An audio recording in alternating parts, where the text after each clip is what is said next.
Morning everybody. Monday. Today we're going to be looking at more overused words and trying to really use different words in our writing. Something that lots of us use a lot is went. We've already had a look at this, but we're going to look at it again. And another word we use a lot, which we shouldn't do, is then. We did do some work on this at the end of last term. And we're going to continue with that today. But before we start, I have a treat for you. I thought I would read you some of the beach work that you did last week. So I'm going to read 3 or 4 to you. So just listen. These were some of the best ones. This is the first one. This morning was a warm summer's morning. Me, my mum, dad and sister were getting ready for a trip to the beach. When we arrived, I was so excited. I could see the golden sand stretched away along the beach like a road that would never end. My mum was putting down a patchwork picnic blanket. Tink and I decided to skid some stones on the water, the smooth type. When my sister threw hers, it skidded 4 times. But when I threw mine, a squawking seagull as white as a cloud swooped down and picked it up before it had touched the water. We thought the seagull might be hungry, so we grabbed some bread from the picnic basket. We broke it into small pieces. You have to wait for me to turn the page now. And threw it into the air. Suddenly, there were 30 seagulls and all of them flew towards us. We were so scared and worried, so we dropped it and ran for the sea. Dad thought it was funny and brought us our snorkeling things. So we went snorkeling. We were very lucky to see thousands of fish of all shapes and sizes, all the colours there are. We even saw an octopus with her babies. It was phenomenal. After that, we had some ice cream and a glass of apple juice. Both of them were as cold as ice. Overall, it was amazing. It was an amazing day on the beach. Dear diary, really exhausted after this fun day. Okay, so that was one of them. Now, hold on, I have to get my iPad sorted out to read you the next one. No, that's not what I want. This is the next one. Sorry, technical issues here. I can't get it on my screen. Taking its time. Okay, this is the next one. Tiny writing, so it's going to take me. Right. The waves crashed on the shore. A gentle breeze hit my face. I headed towards the water. The sea lapping at my feet. Sand tumbling over and over again under each little wave that reaches the shore. Soon I start to get dizzy, so I step a bit further into the water till it reaches my neck. Then I start to swim. The cold water bobbing up and down, making me do the same. Then I climb out, seeing the palm tree leaves waving a bit more than before, but it seemed warmer, so to warm up I lay on the goldeny yellowy sand. After I warmed up, I sat up, looking at the sea, seeing the waves were now rough and tall. One splashed me, sending a shiver down my spine. The sun was setting, and I looked at it. The clouds around it were pink, orange, yellow, and even a bit purple. Suddenly, a great big brown furry coconut fell from a brown-trunked green-leaf palm tree. I ignored it. Hold on.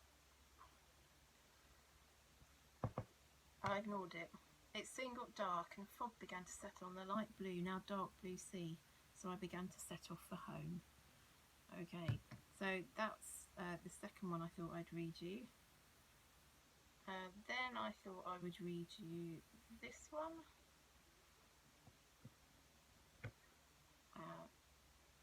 Here we go. Dear diary, today we went to the beach with my grandma and granddad. We were excited, jumping up and down. It was a wonderful hot day and the sun was shining as yellow as a star in the sky. Me, my brother and my granddad dug a big hole to chuck my brother into. We felt the hot, slippery and dry sand on our feet and hands. We filled the hole up once Ethan was in it. His head was poking upwards so he could breathe, and we made sandcastles to put on top of his body.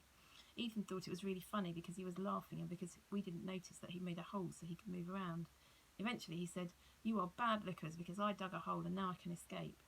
Next we decided to rest in Grandma and Granddad's beach hut. I saw the sky. It was a cobalt colour with fluffy white clouds. The sand was as gold and shiny as a new coin, and just above was the azure-coloured sea. We all decided to go and play in the sea with our rubber rings. When I stepped in the sea, it felt really calming because the water was warm. Then we decided to play basketball with one of the rubber rings and a ball. In the afternoon, we felt a breeze. I could taste the salty air from the azure sea while I was eating my pork pie. The wind carried the sand onto my pork pie and I could feel the crunch of the golden sand in my mouth. Before we left, I was relaxing on the sand and I could hear the sea bashing against the sand and the rocks. It sounded like the hissing of a snake. I felt really tired after a long day at the seaside, but happy. Now, I could read you everybody's because they're all pretty good this week. But the other one I'm going to read you it's quite a short one, but it's got a really nice feeling about it. Today I'm excited because I'm going to Cascades Beach with my cousins. We walk down the ramp and I can smell the salty seaweed air. A whiff of fresh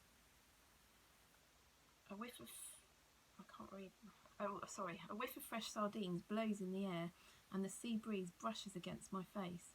We run to the sand and I can feel the hot burning sand under my toes. We walk down to the sea and I put my feet in the water. I can hear the seagulls squawking in the blue sky. On the golden sand I can see the boats with their nets. Then we went to a nice cafe and finished the day off with an ice cream. Okay, so that's some of the beach stories. Maybe I'll read a couple more to you on Wednesday. I would like you to read Harry's, but I find it really difficult to read his writing, so I might get him to read it to you. Okay, so today you're going to be doing this page. I've attached it to the lesson plan, and it's just replacing the words went with a better word and the word then with a better word. So you need to have a look at the example at the top. It says the old man went along the road. Okay, that's okay, but it could be much better if we say the old man hobbled slowly along the road. Okay, the second sentence gives us a much better idea of how an old man might walk. So you've got a box there, the purple box. It's got lots of really good words instead of went in it. You need to read all of them. We've got galloped, marched, trotted, scampered, hopped, slid, slithered, waddled, crawled, scurried, cantered, trundled, skimmed and rushed. Okay, so there's lots of words there. There's more than you need. Okay, you need to decide which one is going to be the best one to put in the sentences. You've got 10 sentences and you need to write them out and change the word went for one of those words from the box. So the first one says the brave centurion went on in front of his army. So you need to choose which one it is. Now it's probably marched, isn't it? Because that's what centurions do, they're soldiers. And you need to decide which of the rest of the words are the best fit for those sentences. And when you finish that, you need to do B. You need to copy the paragraph and replace then with words from the box. Now it says sometimes we overuse the word then, and lots of you do this. You say then we did this and then we did that and then we did the other. So here's this one. It says then there was a huge explosion, then the ground shook, then the children screamed, then they put their hands over their ears, then their parents came rushing along. Now we can make that much more exciting by using any of the words here in the second purple box. And we have talked about these before, so this won't be new, but it's a good reminder, particularly to use in our writing. We've got at, midday, shortly, afterwards, suddenly, eventually, soon, while, unfortunately, almost, immediately, straight away. I think maybe that's at midday, but it's up to you. So you need to read the paragraph and then you need to decide which words fit best into it. Okay, I'll read the paragraph for you now, and then you do need to read it again before you write it out. So Caius came to collect the boys from school. Then they wandered back home through the bustling streets. Then Marcus began kicking a stone along the ruts worn away by the carts that trundled along the road after sunset. Then they reached the crossroads. Caius stopped to chat with friends who collect water at the fountain. Then they waited. Marcus and Julius peered into the shops. Then the shopkeepers were beginning to prepare for the midday rest. Then they closed the great wooden shutters. Caius crossed the street, and then Marcus and Julius followed him home. Okay, so you need to write that paragraph out and replace all the thens with a better word from the box. And that's your job for today. Sorry, I've talked a lot this morning. I hope you enjoyed listening to the beach descriptions, and I will read a couple more on Wednesday before the lesson. Okay, so you need to do A, 1 to 10, and B, the paragraph. and you need to be brilliant, which you all are. Okay, enjoy this, and if you are stuck or have any questions, I'll see you at the Zoom lesson.